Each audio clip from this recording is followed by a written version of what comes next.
go to work for this? You know, at the end of the day, tayong dalawa talaga magkakampi. Where were you the night Mom died?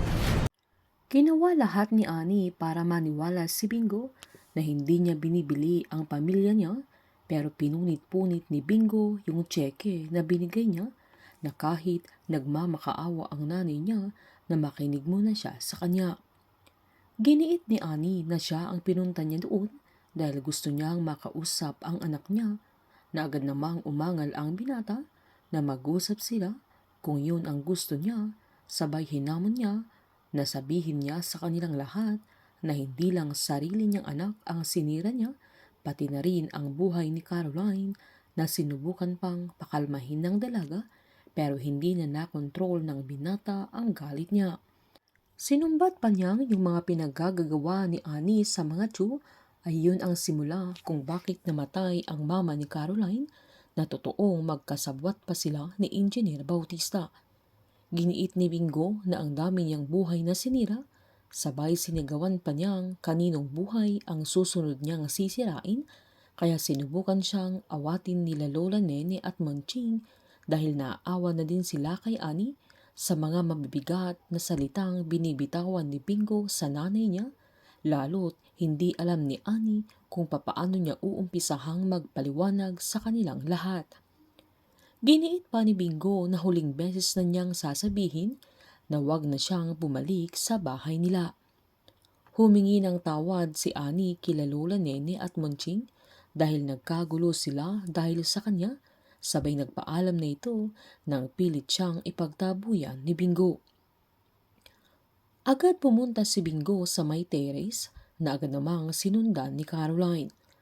Habang awang-awa naman si Caroline sa binata, na sinaad niyang nabugbog yung katawan ni Bingo sa laban nila ni Paulo, na sinubukan niyang pakalmahin ang binata dahil baka masaktan siya lalo.